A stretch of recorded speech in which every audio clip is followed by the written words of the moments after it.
अस्सलाम वालेकुम। न्यूज़ 360 के नए मौजू के साथ मैं हूं अब्दुल कादिर। नाज़रीन का दुआ ज़रा केस के हवाले से कहा जा रहा है कि दुआ ज़रा केस की अपडेट बताई जाए कि दुआ ज़रा केस ख़त्म हो चुका है या अभी भी चल रहा है। क्या केस की इस वक्त नौयत है, क्या केस इस वक्त भी जो है वो केस में जो आगे क्या होगा, इस पर भी बात करेंगे। दूसरा जो है आज से एक हफ़्ता पहले इसी पीर के दिन जो है यहाँ पे दुआ ज़रा आई थी और अदालत में पेश हुई। उसके बाद मेडिकल कराने के लिए कहा गया। उसके बाद बुध के दिन जो है वो फैसला आया कि दुआ ज़रा अपनी मर्ज़ी से जहाँ चाहे रह सकती है। तो आज इस केस के हवाले से बात करेंगे। वालिदैन को अभी भी जो है वो कोई कानूनी रास्ता है जो वालिदैन उनसे मिल सकते हैं या वालिदैन उनके जो है वो रास्ते में कई मुलाकात हो सकती है। इस पूरे मामले पे आज बात करने के लिए हमने जो है वो बुलाया है हमारे साथ हमेशा की तरह शाहिद हुसैन साहब, जो बोल न्यूज़ के रिपोर्टर भी हैं, कोर्ट रिपोर्टर हैं, सीनियर रिपोर्टर। इनसे बात करते हैं। शाहिद भाई, लोग अपडेट मांग रहे हैं कि अभी भी दुआ ज़रा का जो केस है वो ख़त्म हो गया है या अभी भी कोई चलना है केस, इस पर पूरी बताएं। देखिए, ख़त्म हुआ ही नहीं है केस, तो अभी समझ लें कि बहुत बड़ी एक कानूनी जंग है जो जारी रहेगी। ये आसानी से ख़त्म होने वाला नहीं है, क्योंकि हमने देखा कि एक तो बाहिम्मत बाप है, बाहिम्मत वालदा हैं, तो वो अपनी बेटी को ऐसे किसी के हाथ छोड़ नहीं सकते। दूसरा ये कि जो एक मुकदमा दर्ज हुआ था, आपको याद होगा, अल-फलाह थाने में, उसमें हमने रिपोर्ट किया कि 10 मुलजमान की, कराची की जो जुडिशल मजिस्ट्रेट थे उन्होंने ज़मानत मंजूर की थी। लेकिन जो 2 मुलजमान, जो गवाह और निकाह खान, जिन्होंने खुद एतराफ़ किया था कि उनको तो पता ही नहीं कि उनका नाम इस्तेमाल हुआ और निकाह हुआ भी है नहीं हुआ, लेकिन जो है वो उन मुलजमान को अदालत ने जेल भेजा था, वो जेल में है। और उसके बाद फिर जो केस के तफ्तीशी अफसर हैं, पिछली समात पे आपको याद होगा कि अदालत ने बार बार बुलाया और यहाँ पर एक अफसर ने आके बताया CIA के कि वो तो बीमार हैं,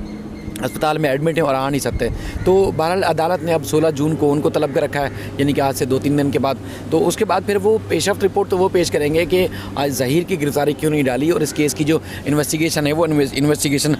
की सूरत हाल क्या है, और ये सारी तफसीलात तो उन्होंने अब आगे जाके रखनी है। यानी कि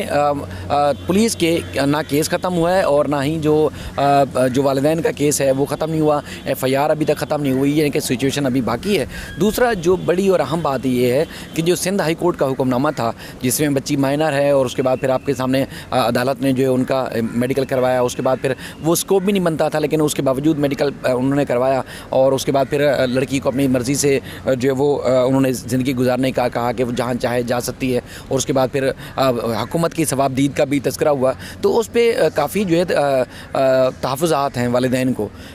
उसके ख़िलाफ़ ना सिर्फ सोचा जा रहा है कि सिंध हाई कोर्ट बल्कि सुप्रीम कोर्ट में भी दरख्वास्त दायर की जाए और इस बात को देखा जाए कि ये अदालत ने सिंध हाई कोर्ट का जो हुक्मनामा है वो यानी कि उनके हिसाब से तो वो गैर कानूनी है, यानी कि जो हाई कोर्ट का स्कोप नहीं था उससे बरक्स जाके अब बहुत आगे जाके अदालत ने जो फ़ैसला दिया, तो लिहाजा उसको देखा जाए, कंसीडर किया जाए। और जो इस केस में अब तक कुछ हो चुका है, यानी कि सिंध पुलिस के रवैये, सूबाई हुकूमत के रवैया, और उसके अलावा जो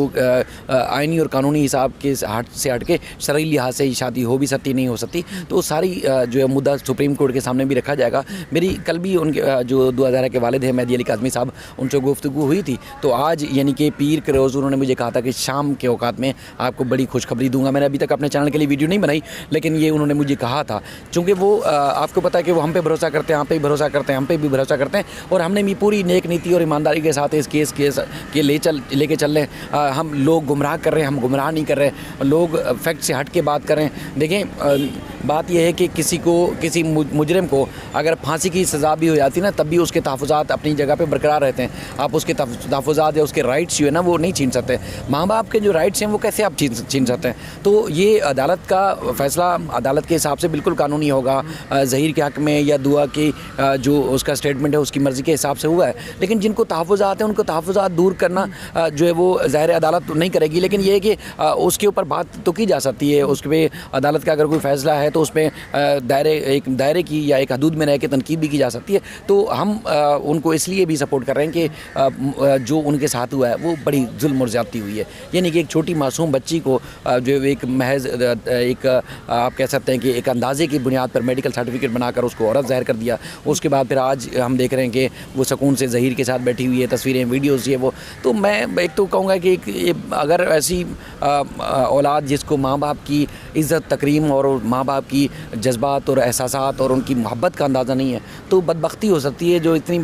सब कुछ होने के बावजूद, माशरे की और तनकीद और उसके बाद बहुत सारे लोगों की बातें सुनने के बावजूद अदालतों में, पुलिस में, हुकूमत में, वज़रा में और हर मकाम पर वो धक्के खाने के बावजूद भी अगर आप आज भी माँ बाप अगर खड़े हुए हैं और अपने मुद्दे पे कायम है कि उनको अपने मुद्दे के ऊपर कायम है और वो अपने मुद्दे पे रहना चाहते हैं और वो चाहते हैं कि उनकी बेटी वापस आ जाए, तो ये छोटे माँ बाप नहीं है, मामूली माँ बाप नहीं है, यानी कि बड़े माँ बाप, बड़े जज्बे वाले माँ बाप हैं कि वो चाहते हैं कि वो उनकी बेटी वापस आए। बेटी को एहसास नहीं है इस बात का, लेकिन माँ बाप को एहसास है कि ये कल आज नहीं, आज तो सुहाने ख्वाब दिखा के बड़ी बड़ी बातें करके तो बच्ची को उन्होंने अपने पास रख लिया, घेर लिया या उसको सारा कुछ कर लिया, लेकिन कल को बच्ची का मुस्तकबिल ख़राब हो सकता है, बच्ची की ज़िंदगी खतरे में आ सकती है, सारी प्रॉब्लम आ सकती है। तो बहरहाल ये बड़ी अहम चीज़ है। अब जो ख़ास तौर पर चूँकि आज जो जुडिशल मजिस्ट्रेट का उम्मीद है कि आज दोपहर तक या शाम तक तहरीरी हुक्मनामा सामने आ जाएगा,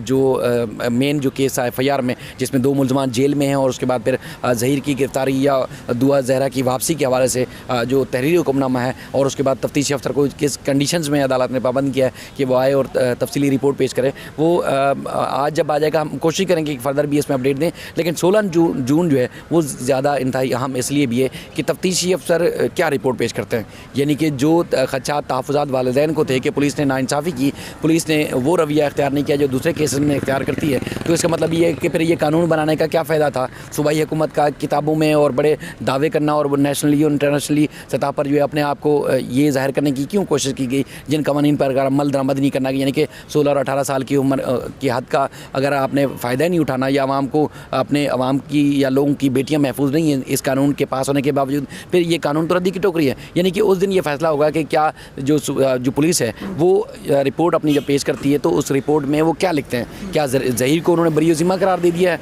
क्या ये केस बनता ही नहीं है, या उसके बाद फिर क्या ज़हीर को अदालत जो तहरीरी हुक्मनामा आएगा उससे पता लगेगा कि क्या ज़हीर वाकई पेश होगा या इसमें मज़ीद क्या हो सकता है। अच्छा, आपने एक बात की कि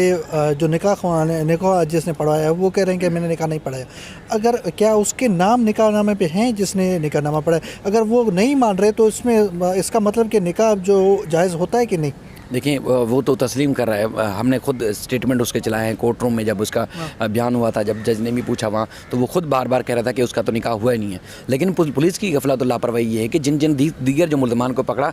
उनको निकाल दिया गया, उसके बाद फिर जज ने भी उनको केस से डिस्चार्ज कर दिया, जो जुडिशल मजिस्ट्रेट 10 मुल्ज़मान को, जिसमें ज़हीर का भाई, यहाँ पर आपने उस दिन देखा कैसे वो ऐसा लग रहा था कि जहनी माजूर है, वो जिस तरह हुलिया बना के बैठा हुआ था। अब कल परसों मैं वीडियो में देख रहा था, वो तो बड़ी बड़ी वहाँ बातें कर रहा था जैसा कोई चैंपियन ही है दुनिया में।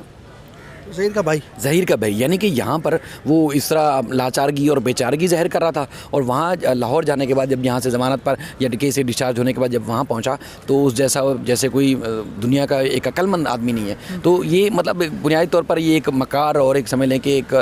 दोगली फैमिली है जिन्होंने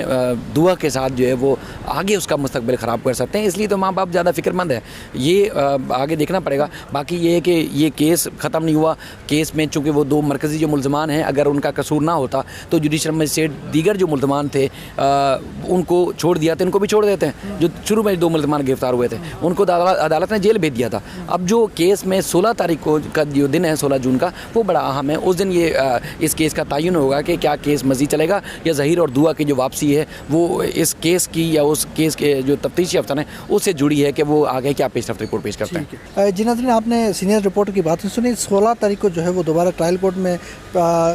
जो IO है उनको रिपोर्ट पेश करनी है कि मुल्ज़िम है, जो मरकज़ी मुल्ज़िम है, जो उसको क्यों नहीं पकड़ा गया, उस पर जो है वो सवालात उठ रहे हैं कि दूसरी जानिब जो है वो अब 16 तारीख पे जो देखा जाएगा कि ट्रायल कोर्ट में क्या होता है। दूसरी अब क्या इस पे आने वाले दिनों में जो भी अपडेट होगी वो तो हम बताएंगे, लेकिन क्या इसमें वालिदैन के मिलने के लिए कोई रास्ता है कि नहीं, इस पे भी हम आगे चल के जो है वो कानूनदान होगा, हम उनसे बात करेंगे कि वालिदैन का हक़ कितना है कि वालिदैन से जो है वो मिलने दिया जाए कि नहीं। जी।